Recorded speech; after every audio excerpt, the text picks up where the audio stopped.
Ça n'a rien à voir. C'est comme le silence, c'est le silence. Et le bruit, c'est le bruit. Quand bien même ils sont combinés ensemble, l'un n'est pas l'autre. L'un n'est pas l'autre. Si tu connais le silence, ben voilà, tu sais ce qu'est les bruits. Et donc, tu les laisses faire parce que tu les deviens pas, tu les mélanges pas. Ils sont l'expression du silence, comme la vague est l'expression de l'eau. Ça veut dire qu'il n'y a pas de différence entre une pensée, enfin, être inspiré, donc Non, des pensées. l'inspiration ne vient pas des pensées. Les pensées sont que elles font comme les appareils photo, elles enregistrent. L'inspiration vient du divin, vient de la présence, en fait. Toute l'inspiration vient de là. Après, c'est mis en mots, voilà, mais c'est autre chose, ça. Et ces mots sont inspirés, bien sûr. Mais l'inspiration vient toujours du divin. Ce qui compte, c'est que tu sentes la présence, comme elle est, nue, quand il n'y a rien. Ah ouais, tu es là. Il y a le je suis premier, tu le sens. Tu le sens? Oui, oui. Ah ben oui, Bon. oui. À partir de là, c'est bon. Dès que tu sens le je suis, la proclamation, comme je dis, tu peux agir. Ne deviens pas l'action.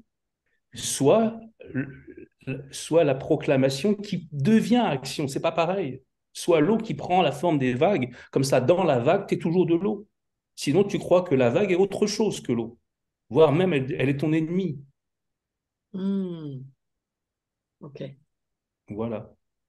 Donc, c'est pour merci. ça que c'est vraiment utile de goûter cette présence première, cette présence spontanée qui n'est pas créée, en fait.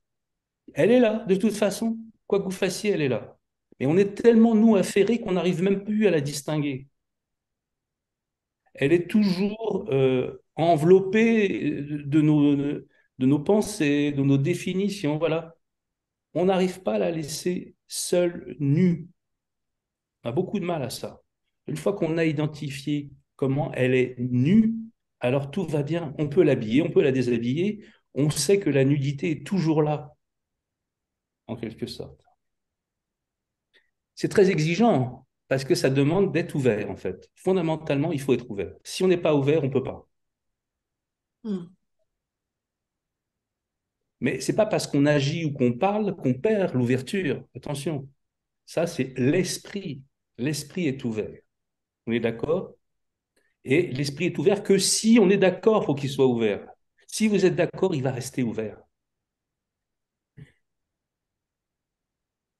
Il s'est fermé parce qu'on n'était pas d'accord, en fait. On s'est dit, non, ce monde ne m'intéresse pas, je fais mon monde. Voilà. Mais en faisant ça, on s'est coupé, en fait. On a perdu. On a tout perdu, quoi. On a perdu le paradis.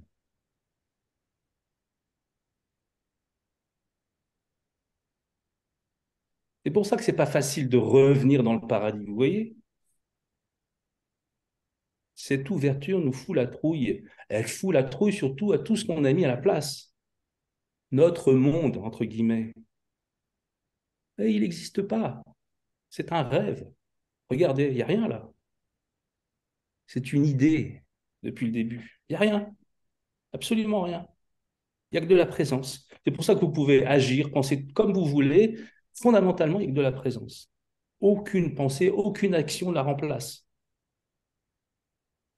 Jamais, jamais, jamais. Mais à nouveau, il faut voir cette auto-libération que permet l'esprit dans sa nature, l'esprit fondamental. Cette identification de l'esprit fondamental, elle est cruciale pour contempler. Si vous n'avez pas l'identification, vous ne pouvez pas contempler. Vous ne pouvez pas laisser être. Vous allez faire quelque chose. Alors que laisser être, c'est pas faire.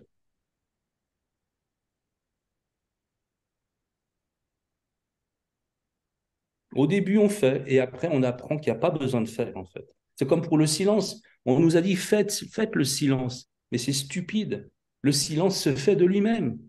Il suffit d'arrêter de faire du bruit, le silence est là. Vous voyez, c'est un peu la même chose.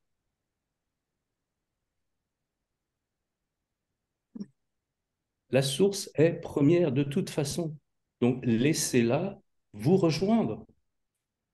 Autorisez-la à régner sur vous. Lâchez le programme. Et lâchez-le par à-coup si ça vous fout la trouille, comme je dis. Et voyez que, mais non, je perds rien. Parce que depuis le début, il n'y a rien en fait. C'est comme un film, il n'y a rien. C'est juste des images qui s'agitent sur l'écran. C'est très captivant, mais il n'y a rien. Il n'y a rien du tout. Mais, ben, on ne perd rien. Ben non, on ne perd rien. Parce qu'il n'y avait rien.